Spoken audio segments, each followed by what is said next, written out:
Hello दोस्तों, the greatest education with Sandeep sir परिवार में आप सभी लोगों का स्वागत है। आज हम सभी लोग दूसरी क्लास मैथ की ले रहे हैं, क्लास 12 की। चैप्टर है थर्ड आपका। और क्या नाम है चैप्टर का? चैप्टर का नाम है आपका मैट्रिक्स। कल हमने मैट्रिक्स के बारे में जानकारी की थी कि मैट्रिक्स क्या होती है, मैट्रिक्स का गणित में क्या योगदान है, और मैट्रिक्स के बारे में हमने जाना कि एक अलग ही नई दुनिया है ये, इसके बारे में हमने जाना था। मैट्रिक्स के अवयव पढ़े, मैट्रिक्स की डिफिनेशन पढ़ी, और मैट्रिक्स की हमने कोट भी पढ़ी थी। रो पंक्तियां क्या होता सब कुछ हमने जान लिया। आज हम जानेंगे कि मैट्रिक्स के टाइप कितने हैं। टाइप ऑफ मैट्रिक्स पढ़ेंगे। क्या पढ़ेंगे? टाइप ऑफ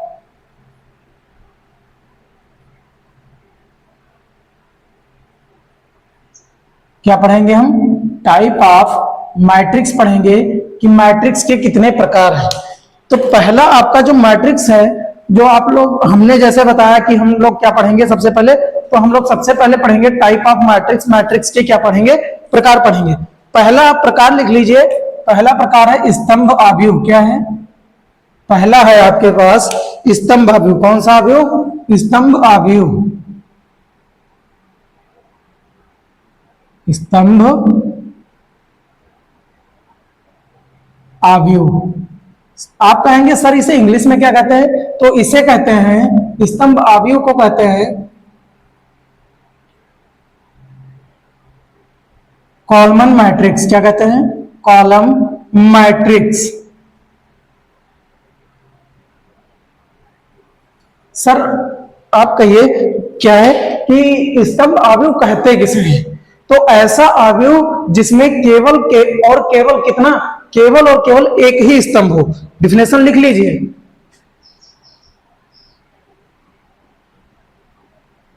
ऐसा आव्यूह जिसमें केवल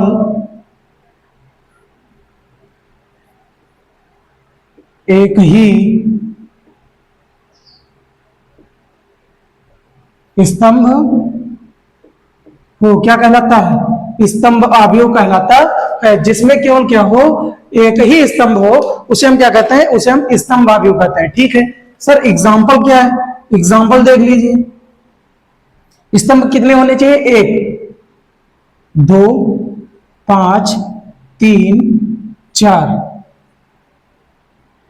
हमने कहा था स्तंभ कैसे देखेंगे, स्तंभ का पता कैसे करेंगे? वर्टिकल लाइन जितने में लिखी होंगी उनको हम क्या कहेंगे? उनको हम कहेंगे कि ये हमारे क्या है? स्तंभ है। इसमें वर्टिकल लाइन एक ही लाइन में सारे अवयव लिखे हुए हैं। इसमें रो कितनी है? तो रो से हमसे मतलब नहीं, हमसे मतलब किससे पूछा क्या है? स्तंभ आव्यूह। तो हमसे केवल स्तंभ से मतलब होना चाहिए बस, कि स्तंभ इसमें कितने हैं। हमसे केवल इतना ही मतलब है कि पूछा स्तंभ आव्यूह, तो हम केवल इसमें स्तंभ देखेंगे। एक ही है? हाँ एक ही है। ठीक है, तो ये क्या है? स्तंभ आव्यूह है। स्तंभ इसमें m क्रॉस n का मान दिया है 1। केवल क्या होनी चाहिए? एक ही स्तंभ होना चाहिए बस। इसमें रो कितने हैं वो हमसे निर्भर नहीं है। दूसरा आप देख लीजिए, 5 6 7 9 1 6। ये इसमें भी कितनी है? इसमें भी एक ही स्तंभ है या नहीं है? m क्रॉस 1 है नहीं है? m का मान निकालना चाहे तो रो कितनी है? 1 2 3 4। तो m का मान यहाँ पर कितना है? 4 गुणे 1 की है। लेकिन ये कैसा है? स्तंभ आव्यूह। यहाँ पर 1 2 3 4 5 6 गुना 1। इसमें ये भी क्या है? आपकी स्तंभ आव्यूह है। आपको स्तंभ आव्यूह पता हो गया। अब आप दूसरा आव्यूह टाइप ऑफ मैट्रिक्स का जो दूसरा प्रकार है वो कौन सा है? इसे आप नोट कर लीजिए।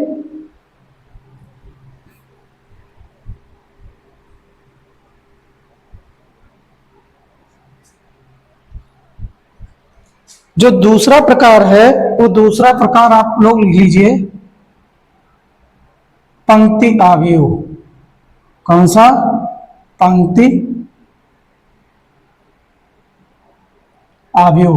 पंक्ति आव्यूह को क्या कहते हैं? तो पंक्ति आव्यूह को कहते हैं रो मैट्रिक्स। क्या कहते हैं? रो मैट्रिक्स कहते हैं। रो मैट्रिक्स ऐसा आव्यूह जिसमें केवल एक ही क्या हो? पंक्ति। पंक्ति कितनी होनी चाहिए? एक। हमने अभी देखा था जब स्तंभ आव्यूह पूछा गया तो उसमें स्तंभ पर ध्यान दिया गया कि एक ही स्तंभ होना चाहिए। अब पूछा है कि पंक्ति अवयव किसे कहते हैं, तो जब पूछा पंक्ति अवयव तो इसमें पंक्ति कितनी होनी चाहिए, केवल एक ही पंक्ति होनी चाहिए। कितनी, केवल एक ही पंक्ति होनी चाहिए। एग्जाम्पल देख लीजिए, 5 6 8 9 4 1। स्तंभ मायने नहीं रखता कि स्तंभ कितने हैं, लेकिन पंक्ति केवल एक होनी चाहिए, ऐसे होनी चाहिए। दूसरा आप देख लीजिए, 3 7 4 9। ये आपकी पंक्ति कितनी है, पंक्ति एक ही है, लेकिन स्तंभ कितने हैं, स्तंभ कई है। तो हमारी डिफिनेशन क्या बनी, हमारी डिफिनेशन बनी, ऐसा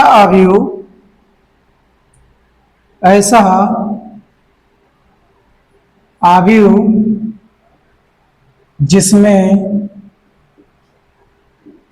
पंक्तियों की संख्या, जिसमें केवल एक ही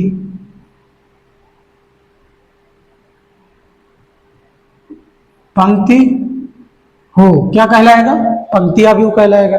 ठीक है, हमने अवयव के दो प्रकार पढ़ लिए, कौन कौन से, स्तंभावयव और पंक्ति अवयव। स्तंभावयव जिसमें केवल एक ही स्तंभ होता है, पंक्तियां चाहे जितनी हो हमसे मतलब नहीं है। फिर हम दूसरा हमने क्या देखा, दूसरा हमने देखा कि पंक्ति अवयव किसे कहते हैं। तो जब पंक्ति अवयव पे आई तो इसमें पंक्ति केवल एक होनी चाहिए, स्तंभ चाहे जितने हो हमसे मतलब नहीं है। ये हमने देख लिया, इसे आप नोट कर लीजिए। फिर हम देखते हैं, फिर हम अगला जो प्रकार है वो प्रकार देखते हैं। अगला प्रकार क्या है, अगला प्रकार है वर्गावयव। क्या, कौन सा, वर्गावयव। वर्गावयव क्या होता है, तो वर्गावयव जो होता है, तो वर्गावयव में पंक्तियों और स्तंभों की संख्या क्या होती है, पंक्तियों और स्तंभों की संख्या क्या होती है, समान होती है। वर्ग अवयव, ये टाइप कौन सा है, ये थर्ड टाइप है, लिख लेंगे।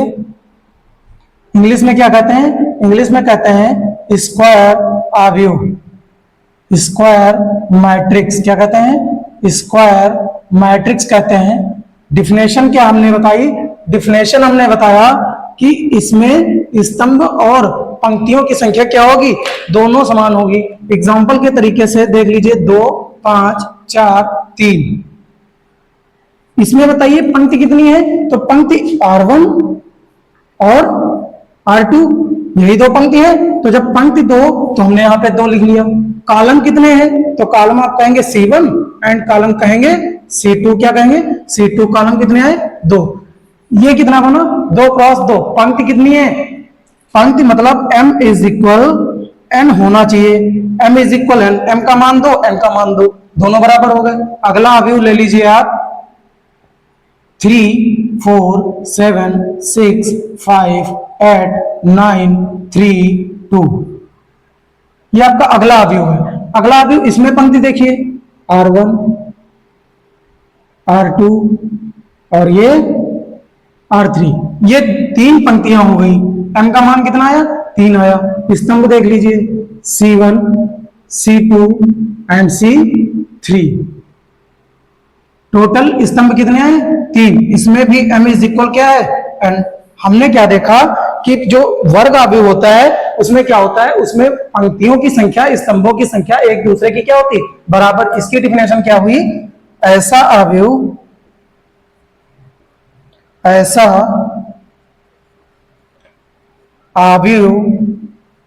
जिसमें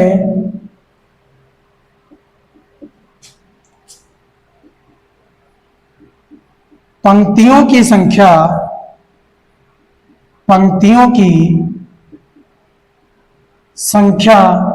स्तंभों की संख्या के बराबर हो।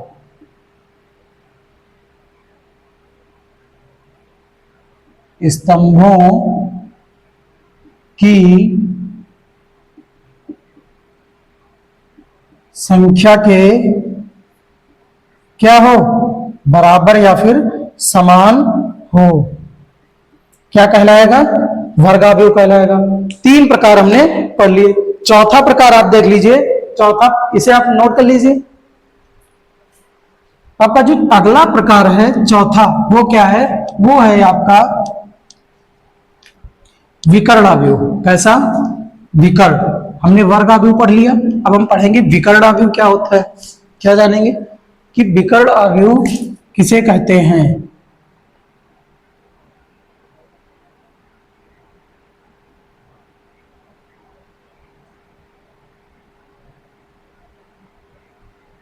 विकर्ण अवयव को कहते हैं डायगोनल,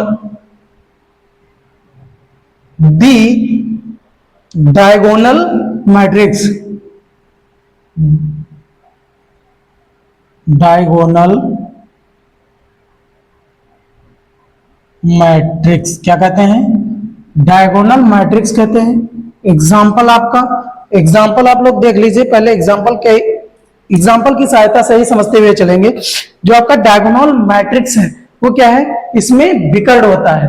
क्या होता है, विकर्ण। और विकर्ण क्या, विकर्ण का मान समान होना चाहिए, बाकी अवयव चाहे जो हो, लेकिन विकर्ण कैसे होने चाहिए, विकर्णों का मान या तो फिर समान हो और या तो फिर विकर्ण के अलावा जो भी हो वो क्या हो, विकर्ण के अलावा अन्य जितने भी अवयव हैं उनके मान शून्य हो।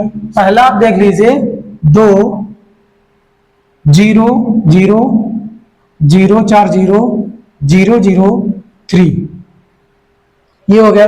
दूसरा आप देख लीजिए 0 1 0 0 2, ये विकर्ण क्या है, विकर्ण है हमारे ये क्या है, ये विकर्ण अवयव है। ये क्या है, विकर्ण अवयव की कहा है कि जो विकर्ण बन रहे हो, विकर्ण के अवयवों को छोड़कर अन्य जितने भी अवयव हो वो जब शून्य होंगे तो क्या कहलाएगा, विकर्ण अवयव कहलाएगा। क्या कहलाएगा, विकर्ण अवयव। मतलब हमारी जो रेक्टेंगुलर एरे के अंदर जो अवयव लिखे हुए हैं, ठीक है, वो अवयव विकर्णों को छोड़कर जितने भी उसमें अवयव बच रहे हो वो अवयव क्या हो, शून्य हो, तो क्या कहलाएगा, तो वो क्या कहलाएगा, उस विकर्ण अवयव कहलाएगा। डेफिनेशन लिख लीजिए, ऐसा अवयव, ऐसा अवयव जिसमें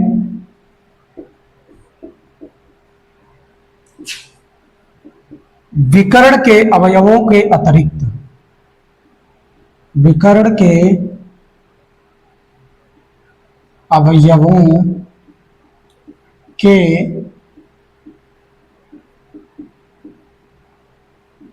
अतिरिक्त सभी अवयव क्या हों,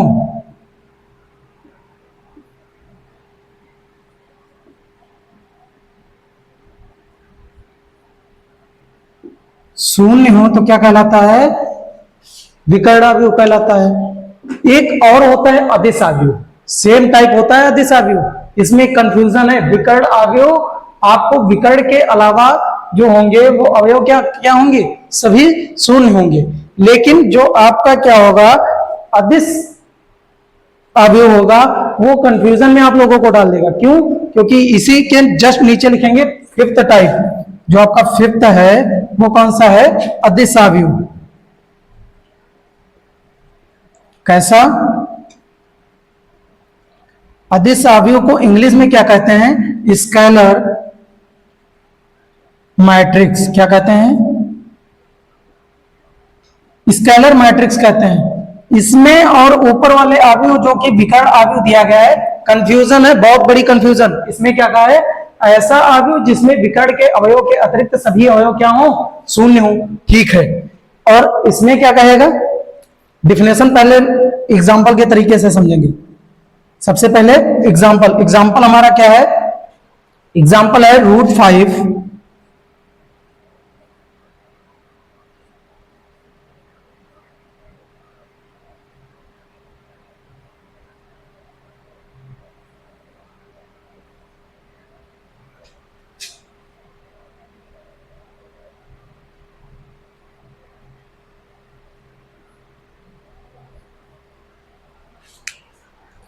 बताइए इसमें कुछ आपको अलग दिखा या नहीं दिखा।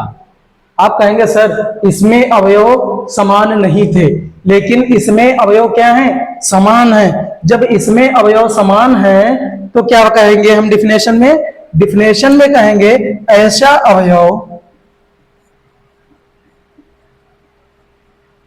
ऐसा अवयव, क्या, ऐसा अवयव जिसमें विकर्ण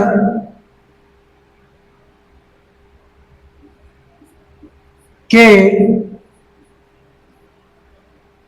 सभी अवयव क्या हो,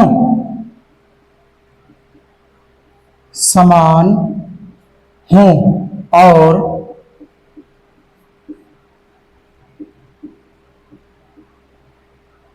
ये छोड़ दीजिए, इतना ही रखिए, काफी है, बिल्कुल करेक्ट डिफिनेशन है ये। ऐसा अवयव जिसमें विकर्ण के सभी अवयव क्या हों, विकर्ण के सभी अवयव समान हो। जैसे कि इसमें दिया गया √5 ये आपका विकर्ण है, लेकिन ये आपके विकर्ण नहीं है। इसमें √2 ये आपका विकर्ण बन रहा है, लेकिन ये आपके विकर्ण नहीं है। कोई भी एग्जांपल ले लीजिए, अगला नेक्स्ट एग्जांपल आप ले लीजिए 5 0 0 0 5 0 0 0 5, ये आप ले लीजिए एग्जांपल। कोई भी एनी जो एग्जांपल है कोई भी आप ले लीजिए, लेकिन उसमें क्या होना चाहिए, विकर्ण बिल्कुल समान होने चाहिए। जो पहला हो वही दूसरा, वही तीसरा विकर्ण में। बाकी कुछ भी हो सकता है, शून्य भी हो सकता है और नहीं भी शून्य हो सकता है। ठीक है, ये आप नोट कर लीजिए। फिर अगला टाइप हम देखते हैं। हमने अब कौन कौन से पढ़ लिए, पहला पढ़ा पंक्तियाव्यूह और दूसरा पढ़ा स्तंभाव्यूह। कौन कौन से, पहला पढ़ा पंक्तियाव्यूह और दूसरा क्या पढ़ा, स्तंभाव्यूह हमने पढ़ा। अब हम देखें, और तीसरा क्या पढ़ा, तीसरा हमने पढ़ा वर्गाव्यूह, जिसे हम स्क्वायर मैट्रिक्स कहते हैं। चौथा पढ़ा हमने विकर्णाव्यूह, और विकर्ण आव्यूह के बाद हमने क्या पढ़ा, विकर्ण आव्यूह के बाद में तुरंत हमने क्या पढ़ा, अदिश आव्यूह स्केलर मैट्रिक्स पढ़ी हमने। क्या पढ़ा, स्केलर मैट्रिक्स पढ़ी। स्केलर मैट्रिक्स के बाद में हम पढ़ेंगे अब तत्समक आव्यूह। तत्समक आव्यूह क्या होता है, क्या जानेंगे 6 नंबर पे।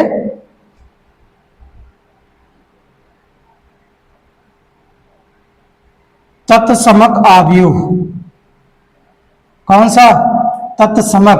तत्समक को कहते हैं आइडेंटिटी, आइडेंटिटी मैट्रिक्स।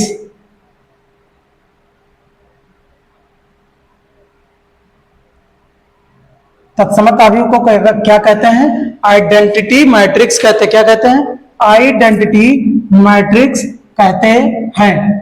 तत्समक आव्यूह, इसे हम ध्यान दीजिएगा, इसे व्यक्त किससे करते हैं, इसे कैपिटल आई, कौन सी,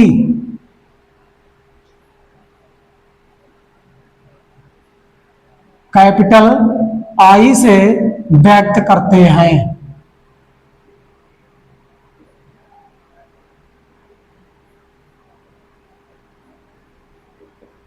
किसे व्यक्त करते हैं, कैपिटल आई से व्यक्त करते हैं। ठीक है, लेकिन इनमें अवयव क्या होगा, इनमें बिल्कुल ये देख लीजिए अवयव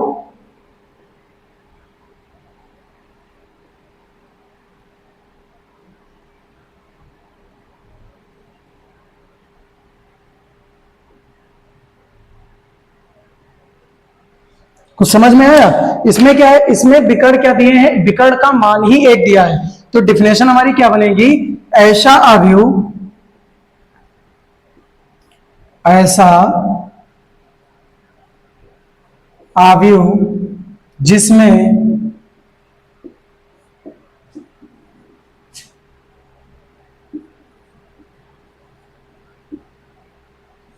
विकर्ण के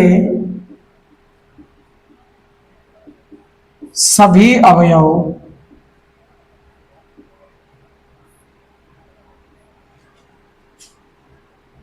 एक के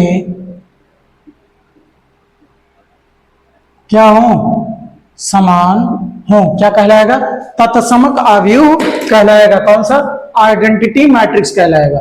कौन सी, जिसके विकर्ण के सभी अवयव क्या हो, विकर्ण के सभी अवयव का मान कितना हो, 1 होना चाहिए। 1 है विकर्ण, ये है हमारा विकर्ण। कौन सा है हमारा, हमारा विकर्ण इसमें ये है। इसमें कौन सा है, इसमें ये है। विकर्ण का मान 1 है, नहीं है। विकर्ण में जितने भी अवयव हैं सबका मान 1 है, नहीं है, है। आप क्या कहेंगे, है। जब विकर्ण के अब सभी अवयव क्या है, 1 का मान 1 है, तो ये क्या है, आइडेंटिटी मैट्रिक्स है, तत्समक आव्यूह है। आगे हम एक और आव्यूह देखेंगे। अगला आव्यूह जो है शून्य आव्यूह है। क्या है, शून्य आव्यूह। आप लोग अगर ध्यान कीजिए, इसे नोट कर लीजिए, ध्यान कीजिए कि शून्य आव्यूह कह रहा है। क्या कह रहा है, शून्य आव्यूह। और इससे अगर आप थोड़ा सा दिमाग अपना यूज करेंगे तो आपको पता चलेगा, क्या पता चलेगा, कि आप कहेंगे सर जी इसके जिस ऐसा अवयव जिसके सभी अवयव क्या हो, शून्य हो, तो क्या कहलाएगा, शून्य अवयव कहलाएगा। भाई आप बताइए, ऐसा अवयव जिस, आप कोई भी मान ले लीजिए, मान लीजिए कोई भी मान आपके पास में है और उसका अगर आप गुणा भाग करें तो क्या जीरो आए, तो आप क्या कहेंगे, या तो किसी जीरो से गुणा हो रहा है और या तो फिर किसी जीरो को भाग दिया जा रहा है, यही तो होगा। या तो फिर किसी जीरो को भाग दिया जा रहा है या तो फिर जीरो से गुणा हो रहा है। तो हमने क्या कहा, हमने कहा जो शून्य अवयव है, क्या, शून्य अवयव, इंग्लिश में जीरो मैट्रिक्स। हमने क्या पूछा आपसे, हमने पूछा शून्य अवयव किसे कहते हैं। शून्य अवयव का मतलब मान ही बिल्कुल क्या होगा, शून्य, कुछ भी नहीं होगा उसमें, जिसका प्रत्येक अवयव क्या हो, शून्य हो, क्या हो, शून्य हो। कितने भी क्यों ना अवयव हो किसी भी मैट्रिक्स में, अवयव क्या होने चाहिए, शून्य। तो डिफिनेशन क्या बनी, ऐसा अवयव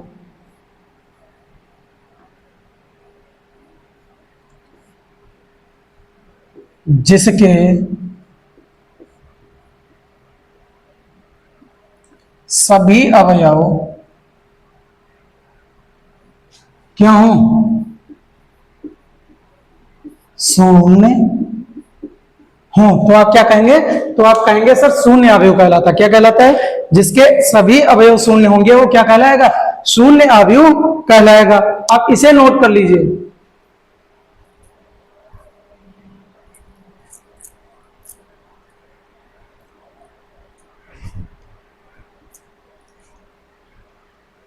आपने क्या देखा, शून्य अवयव को पता चल गया, लेकिन एक बात और यहीं पे नोट कर लीजिए, इसे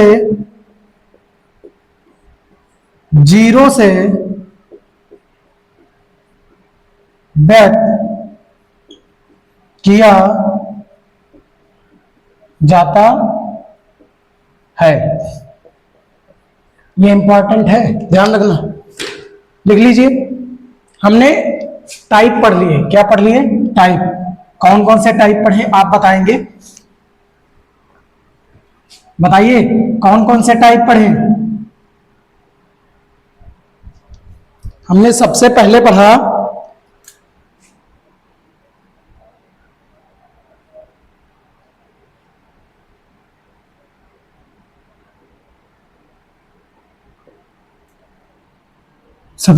कॉलम मैट्रिक्स। इसे हिंदी में क्या कहते हैं, इसे हिंदी में कहते हैं स्तंभ अवयव। क्या कहते हैं, स्तंभ अवयव। बताइए स्तंभ अवयव किसे कहते हैं, तो आप क्या कहेंगे, जिसमें केवल क्या हो, एक ही स्तंभ हो, उसे हम क्या कहते हैं, उसे हम कॉलम अवयव कहते हैं। दूसरा बताइए रो मैट्रिक्स। दूसरा क्या पढ़ा हमने, रो मैट्रिक्स पढ़ा। बताइए रो मैट्रिक्स किसे हिंदी में क्या कहते हैं, रो मैट्रिक्स को, रो मैट्रिक्स को हिंदी में क्या कहते हैं, तो आप क्या कहेंगे, रो मैट्रिक्स को हिंदी में पंक्ति अवयव कहते हैं। क्या कहते हैं, पंक्ति अवयव, ठीक है। लेकिन पंक्ति अवयव किसे कहते हैं, तो आप क्या कहेंगे, ऐसा अवयव जिसमें केवल एक ही पंक्ति हो, उसे हम क्या कहते हैं, उसे हम पंक्ति अवयव कहते हैं। यहां पर n का मान कितना होगा, यहां पर n का मान 1 होगा और यहां पर m का मान कितना होगा, 1 होगा। इतना क्लियर हो गया। यहां पर जो कोट बनेगी तो वो कोट कौन सी बनेगी, यहां पर कोट बनेगी m क्रॉस 1 की, और यहां पर कोट कौन सी बनेगी, तो यहां पर कोट बनेगी 1 क्रॉस m की। इतना ध्यान हो गया, क्लियर, ठीक है। अगला जो देखते हैं, अगला जो अवयव है वो देखते हैं, थर्ड नंबर हमने पढ़ा स्क्वायर मैट्रिक्स। क्या पढ़ा,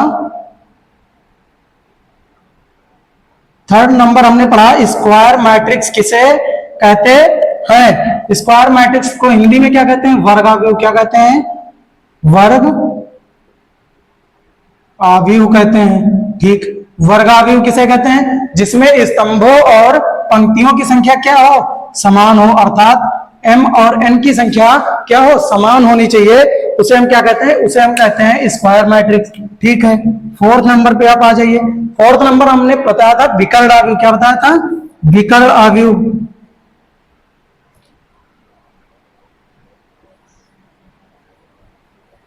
डायगोनल मैट्रिक्स, यही तो पढ़ा था। कौन सा? Diagonal matrix. इसे क्या कहते हैं? विकर्ण अवयव।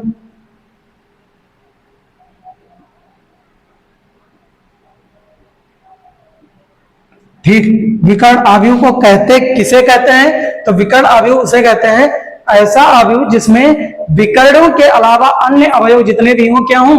शून्य हो, उसे हम क्या कहते हैं? उसे हम विकर्ण अवयव कहते हैं। ठीक है, अगला हमने पढ़ा 5 नंबर हमने पढ़ा था अदिश अवयव। क्या पढ़ा था? अदिश, स्केलर मैट्रिक्स, यही तो हमने पढ़ा। स्केलर मैट्रिक्स को हिंदी में क्या कहते हैं? तो स्केलर मैट्रिक्स को हिंदी में कहते हैं अदिश अवयव। क्या कहते हैं? अदिश अवयव कहते हैं। अदिश अवयव किसे कहते हैं? ऐसा अवयव जिसमें विकर्ण के सभी अवयव क्या हो? शून्य होने चाहिए। ऐसा अवयव जिसमें विकर्ण के क्या हो? सभी अवयव क्या हो? शून्य हो, क्या कहलाएगा? अदिश अवयव। नेक्स्ट हमने पढ़ा था, नेक्स्ट हमने कौन सा पढ़ा? तत्समक अवयव। कौन सा? तत्समक,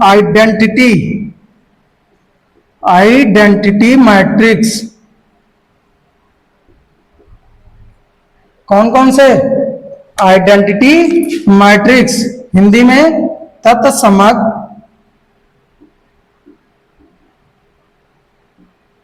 तत्समक अवयव किसे कहते हैं? तो तत्समक अवयव जो है, तत्समक अवयव में विकर्णों का मान के जो अवयव होंगे उनका मान कितना होगा? 1 होगा। तत्समक अवयव में विकर्णों के सभी अवयव कितने होंगे? 1 होंगे, और अन्य सभी क्या होंगे? शून्य होंगे। इसमें ध्यान रखना, विकर्ण के सभी अवयव का मान 1 और बाकी जो अवयव होंगे वो क्या होंगे? 0 के बराबर होंगे। ठीक है, 7 नंबर हमने पढ़ा, क्या पढ़ा? Zero matrix. कौन सा? जीरो मैट्रिक्स हमने पढ़ा।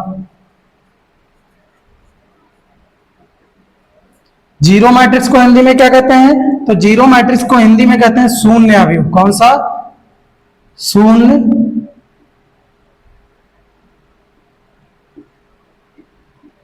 शून्य अवयव मतलब नाम में ही क्या लगा है? शून्य लगा है, जीरो। नाम में ही क्या लगा है? जीरो।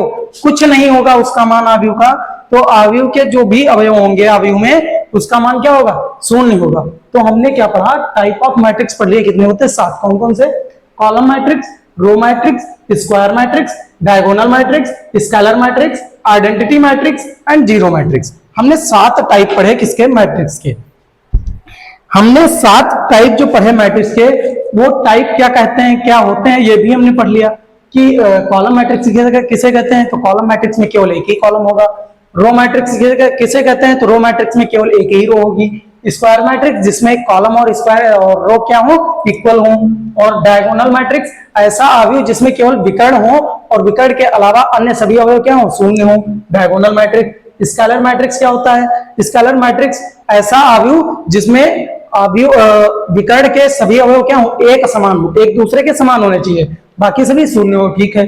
आइडेंटिटी मैट्रिक्स अवयव के सभी अवयव में विकर्ण के सभी अवयव जो होंगे उनका मान कितना होगा? 1 होगा, और बाकी सब 0 होंगे। क्या कहलाएगा? आइडेंटिटी। जीरो मैट्रिक्स नाम में ही 0 लगा है। क्या लगा है? नाम में ही 0 लगा है। जब नाम में 0 लगा तो उसका मतलब ही कुछ नहीं है, उसके जितने भी अवयव होंगे क्या होंगे? शून्य होंगे। अपने टाइप ऑफ मैट्रिक्स पढ़ लिया कंप्लीटली। आप लोगों को आशा करते हैं समझ में आया होगा। आप इतना नोट कर लीजिए, फिर हम आगे देखते हैं। आगे है अवयवों की समानता जो है, तो अवयव समान किस लिए होते हैं? किस आधार पर अवयव एक दूसरे के क्या होते हैं? समान होते हैं।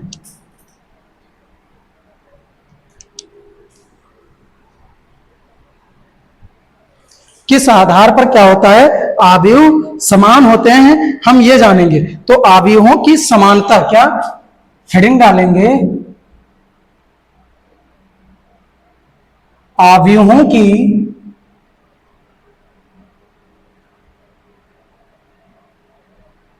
समानता हेडिंग डालेंगे।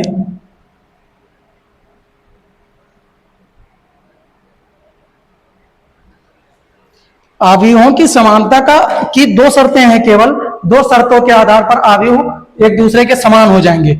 मान लीजिए आपके पास में दो अवयव दिए गए हैं। कौन से?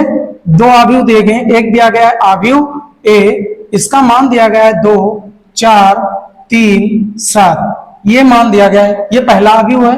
और ये है दूसरा अवयव बी, इसका मान दिया गया है 2, 4, 3, 7। आप देखेंगे सर जी, क्या कहेंगे? आपने देखा तो कहा सर जी इसमें ये दो समान है, ये चार समान है, ये तीन समान है, ये सात समान है। और आप देखिए यहाँ पर ये जो कोट है 2 क्रॉस 2, कैसे? 2 रो हैं और 2 क्या है? कॉलम। इसमें भी 2 रो हैं और 2 क्या है? कॉलम। ये जो कोट है, ऑर्डर है, ये भी क्या है? समान है। तो हमारी केवल यही तो शर्तें हैं कि यदि ये कोट समान हो तो, और दूसरा संगत अवयव एक दूसरे के समान हो तो क्या होंगे? अवयव क्या होंगे? एक दूसरे के समान होगा। अब लोग पहली शर्त लिख लीजिए। पहली शर्त क्या है? दोनों अवयवों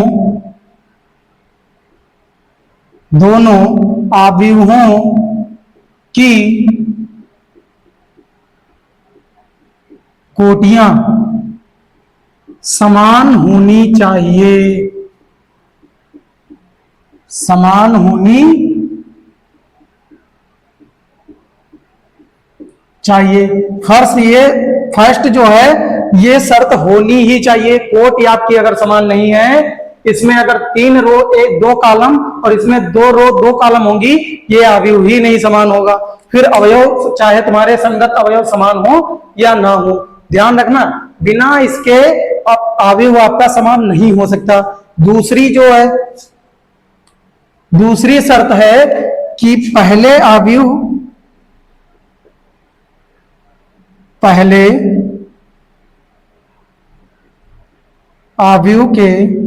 का प्रत्येक अवयव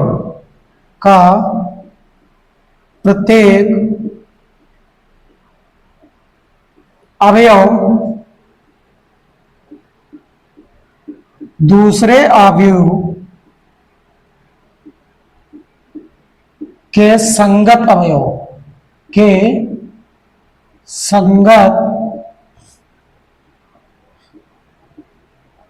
अवयव क्या हो? समान हो। यह भी शर्त क्या है? होनी ही चाहिए। अगर इनमें से कोई भी एक शर्त नहीं है, कोई भी एक शर्त इसमें फिट नहीं है, तो आप ये सोच लीजिएगा ये अवयव एक दूसरे के क्या नहीं होंगे? समान नहीं होंगे। पहले अवयव का प्रत्येक अवयव मतलब इस अवयव ए में उपस्थित जितने भी अवयव हैं दूसरे अवयव में उपस्थित संगत अवयव के समान होंगे। मतलब संगत अवयव का क्या मतलब है? मतलब ये पहली पंक्ति और पहले स्तंभ का अवयव दूसरे पंक्ति और दूसरे स्तंभ के पहले अवयव के पहली पंक्ति और पहले स्तंभ का अवयव दूसरे अवयव के पहली पंक्ति पहले स्तंभ के समान होना चाहिए। पहले अवयव के पहली पंक्ति दूसरा स्तंभ और दूसरे अवयव का पहली पंक्ति और दूसरे स्तंभ का अवयव समान होना चाहिए। ये अवयव समान होने चाहिए। पहली पंक्ति के पहले अवयव के दूसरी पंक्ति और पहली पंक्ति, दूसरी पंक्ति और पहले स्तंभ का अवयव दूसरे अवयव के दूसरी पंक्ति और पहले अवयव पहले स्तंभ के समान होना चाहिए। अगला है आपके पहले अवयव के दूसरे पंक्ति दूसरे स्तंभ का अवयव दूसरे अवयव के दूसरी पंक्ति दूसरे स्तंभ के अवयव के समान होना चाहिए। तो ये क्या होगा? तभी आप लोगों का ये जो अवयव होंगे तो क्या होंगे? एक दूसरे के बराबर। अगर ये दोनों इक्वेशन, ये दोनों शर्त जो आप लोगों की है, ये अगर इन दोनों अवयव में फिट बिल्कुल बैठ रही है तो क्या होंगे? अवयव ए इज इक्वल क्या होगा? अवयव बी होगा। ये आप बिल्कुल मान लीजिए फिट है, निर्धारित है। इसी के अनुसार हम क्या करेंगे? इसी के अनुसार हम मैट्रिक्स को ऐड करेंगे, सब्सट्रैक्ट करेंगे, मल्टीप्लाई करेंगे एंड डिवाइड करेंगे। इसी के आधार एडिंग सब्सट्रैक्ट, ठीक है, इसी के आधार पर करेंगे। आगे हम एक एग्जांपल आप लोगों को दे रहे हैं, इसे नोट कर लीजिए। अगला जो आप लोगों का एग्जांपल है,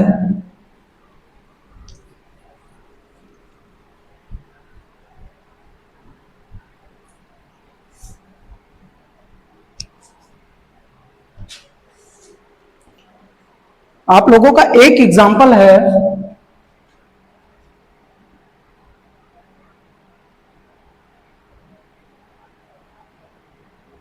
क्वेश्चन दिया गया है एग्जाम्पल में, अवयव a is equal 2x plus 3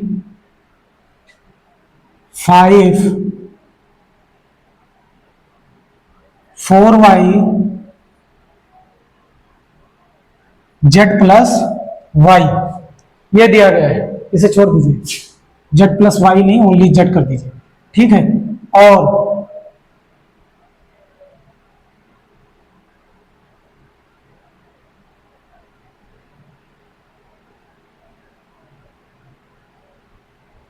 अवयव b दिया गया है आपको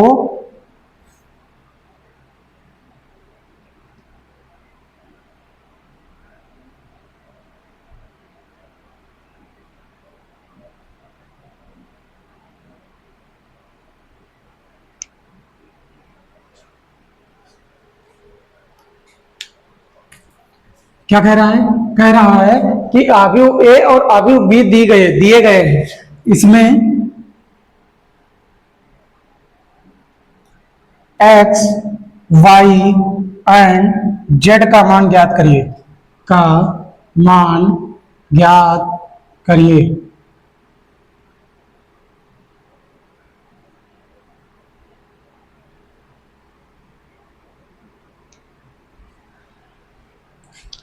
आपने क्या देखा? आप लोगों को क्या दी गई है? दो मैट्रिक्स दी गई। पहली मैट्रिक्स कौन सी है? पहली है 2x plus 3 5 4y and z। अगली मैट्रिक्स बी है 6 5 8 3। ये मैट्रिक्स आप लोगों को दी गई है, 2x2 की दो मैट्रिक्स आप लोगों की दी गई है, एक है ए और एक है बी। कोट समान है, देखिए कोट समान है, 2x2 2x2 कोट समान है, ठीक है। अब जब कोट समान है तो उसने कहा एक्स वाई जेड का क्या है? मान ज्ञात करिए। तो हमसे कहा एक्स वाई जेड का मान ज्ञात करने के लिए, तो इसका मतलब ये अवयव जो है तो इसके पहले अवयव के समान होना चाहिए, होना चाहिए नहीं होना चाहिए? यदि होना चाहिए तो 2x प्लस 3 इज इक्वल क्या होगा? 6। यहां पर एक पॉइंट और बढ़ा लीजिए, जो कि एक दूसरे के बराबर है, जो कि एक दूसरे के क्या है? समान है।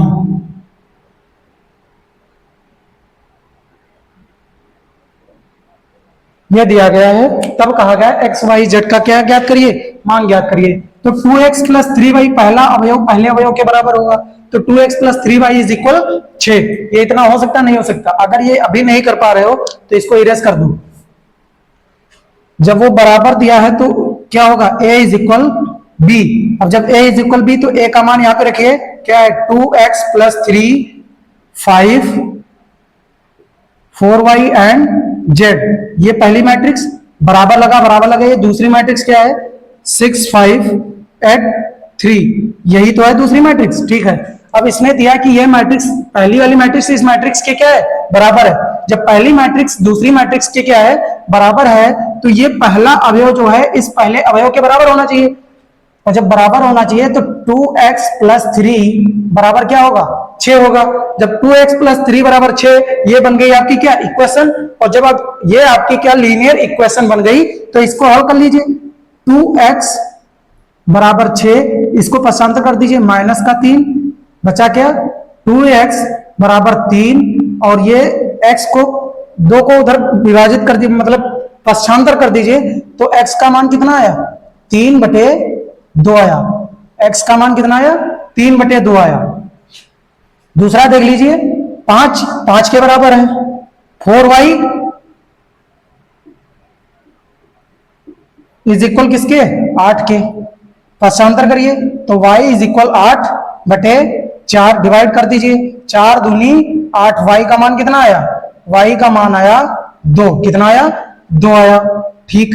z का मान जेड बराबर अगला अवयव पहला अवयव पहले अवयव के बराबर, दूसरा अवयव दूसरे अवयव के बराबर। अब ये अवयव जो है वो इसके बराबर हो गया, तो जेड भी इसके बराबर होगा। यही तो होगा। हमने दूसरी जो पहली शर्त जो लिखवाई थी उसमें कहा था कोटियां बराबर होनी चाहिए, बराबर दी ही थी। फिर उसने कहा कि ये अवयव क्या है, समान। जब अवयव समान है और एक्स वाई जेड का मान ज्ञात करने के लिए कहा, तो दूसरी हमने लिखाई थी कि पहला अवयव, दूसरी शर्त क्या थी कि पहले अवयव की पहली पंक्ति का अवयव, सॉरी पहली अवयव के सभी अवयव दूसरे अवयव के संगत अवयवों के क्या होंगे, बराबर होंगे। जो भी पहले अवयव में अवयव दिए गए हैं और दूसरे अवयव के संगत अवयवों के बराबर होंगे दूसरी शर्त के अनुसार। उसी शर्त के अनुसार हमने जब बराबर रखा, बराबर किया, तो हमने क्या निकाले, x का मान निकाल लिया, y का मान निकाला, और z बराबर 3 ये तो डायरेक्टली दिया ही है। तो x का मान कितना आया, x का मान आया 3/2, y का मान कितना आया 2, और z का मान कितना आया 3। ये मान हमने क्लियर कर लिए। क्या कर लिए, क्लियर कर लिए। आप लोगों को क्या ये क्वेश्चन समझ में आया, बताइए। आप लोगों के समझ में ये क्वेश्चन आया या नहीं आया? और यदि आया हो तो क्लास को लाइक कर दीजिएगा। यदि क्लास आपको समझ में आई हो तो लाइक कर दीजिए। केवल लाइक करने के लिए कह रहे हैं, आप लोगों से और कुछ नहीं मांग रहे हैं, केवल लाइक कर दीजिए। और दूसरा, जब हम होमवर्क आप लोगों को देते हैं तो होमवर्क को कहते हैं आप कमेंट बॉक्स में कर दिया करें, कि हमको भी पता चल जाए कि आपने होमवर्क किया भी है या नहीं किया है। हमने आपको एक एग्जाम्पल बता दिया।